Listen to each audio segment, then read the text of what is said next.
Mr. President, Senhor presidente, bem-vindo de volta ao nosso programa. O prazer é meu, Cristiano, poder falar com você mais uma vez e falar com o povo americano.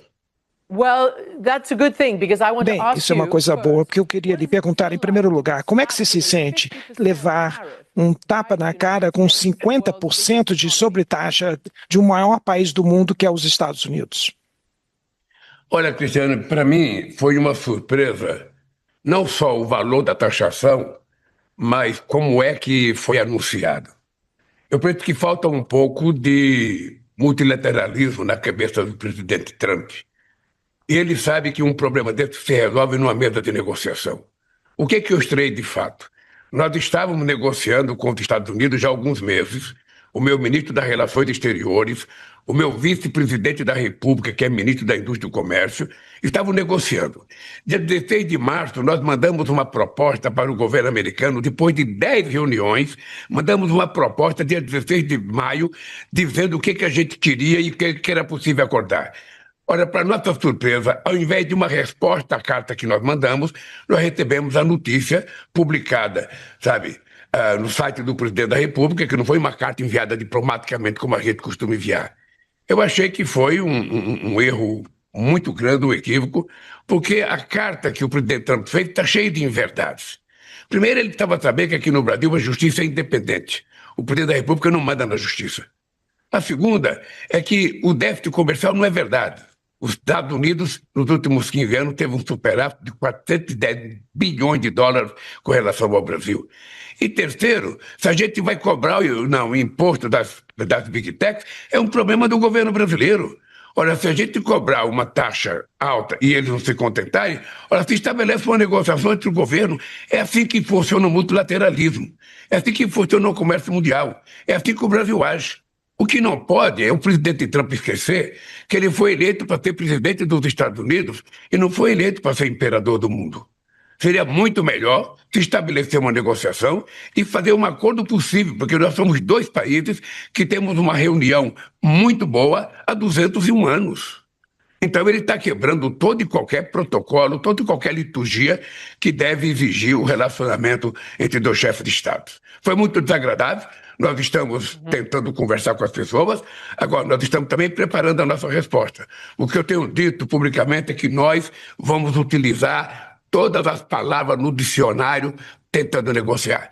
Se não der negociação, você pode ter certeza que a gente vai recorrer à OMC, ou podemos recorrer sozinho, ou poderemos juntar um grupo de países e recorrer, ou poderemos utilizar a lei da reciprocidade que foi acabada de aprovar pelo Congresso brasileiro. É assim que vai ser.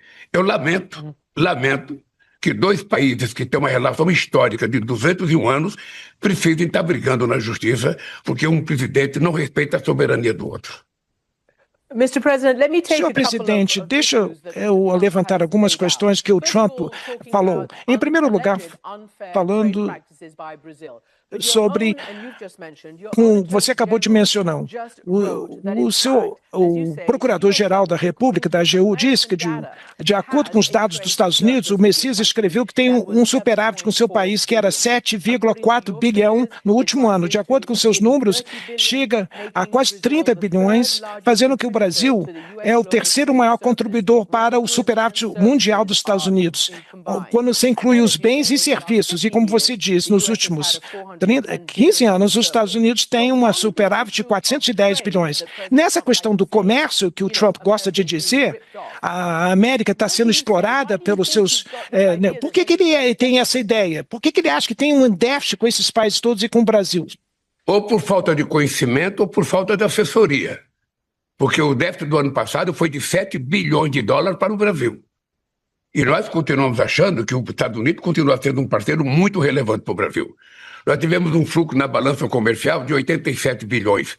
Os Estados Unidos exportou para o Brasil 47 bilhões e nós exportamos para os Estados Unidos 40 bilhões. Que são produtos que muitas vezes são empresas que levam o produto para lá e trazem o produto para cá.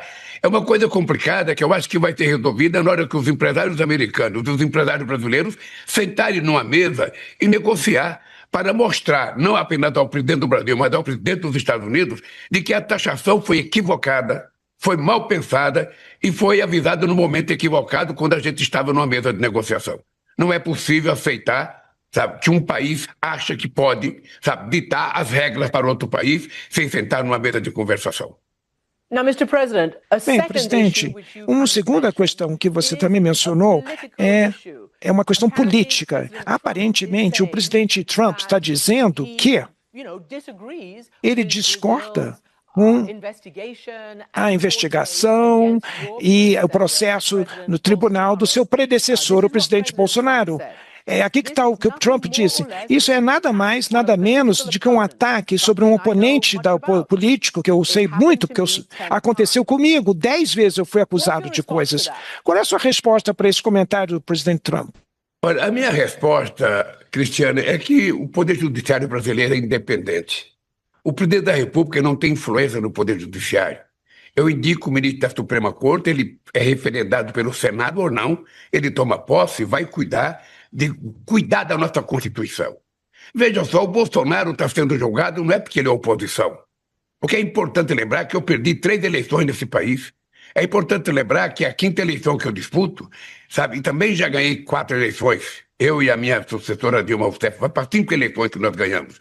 E nunca houve ninguém nesse país que tentasse estabelecer a tentativa de golpe como o Bolsonaro fez. O Bolsonaro não está sendo julgado pessoalmente, ele está sendo julgado pelos atos que ele cometeu. Ele tentou dar um golpe, tentou derrubar a democracia, ameaçou sigilosamente, sabe, a morte do Alckmin, a minha e a do presidente do Tribunal Eleitoral Brasileiro. Ou seja, ele está sendo julgado por isso. E ontem o procurador-geral fez a denúncia. Ele certamente será condenado. Eu queria dizer uma coisa, Cristiane, para o povo americano. Se o Trump fosse brasileiro e ele tivesse feito aqui o que foi feito no Capitólio, ele também estaria sendo julgado. E possivelmente, se tivesse ferido a Constituição de acordo com os ministros, ele também poderia ser preso.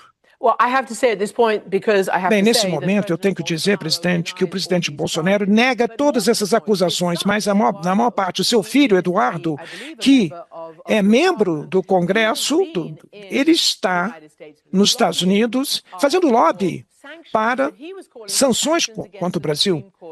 E ele queria também sanções contra o presidente do Supremo. E agora o Trump está querendo não só sanções no Supremo, mas agora sobre o povo brasileiro com 50% de tarifa. Os seus opositores têm sido fortes. O Bolsonaro está tentando obter esse resultado. Eles querem que você abandone as acusações contra ele. Veja, primeiro não é o presidente Lula que acusa. É o Ministério Público que faz a acusação. E quem julga é a Suprema Corte. O Lula não tem nada a ver com isso. É importante, Cristiano, lembrar que eu fui julgado por essa mesma corte. É importante lembrar que eu perdi 5 eleições, perdi 3 eleições nesse país e nunca criei nenhum problema. Perdi as eleições, me preparei para ganhar outra. O que não dá é para você não levar em conta que você teve um período na presidência da República, um cidadão que contava 11 mentiras por dia, que instigava o ódio, que abusava da democracia, achando que democracia é baderna, é de respeito aos direitos humanos, de respeito às mulheres, de respeito aos negros, de respeito aos indígenas, de respeito aos sindicatos, de respeito à Suprema Corte. Ou seja, começou a inventar que ele ia ser roubado, ele sabia que ele ia perder as eleições. Quando eu estava preso, a pesquisa dizia que eu ganharia as eleições dele. Ora, e ele, talvez com essa história de que foi roubado, de que e foi tentar dar um golpe, e depois, de forma covarde, fugiu para os Estados Unidos antes de me dar posse. Ou seja, esse país aqui é um país que merece respeito. E o presidente Trump tem que respeitar, sabe, a soberania desse país. A soberania da Suprema Corte, a soberania do Poder Legislativo, a soberania do Poder Executivo, como eu respeito a soberania americana.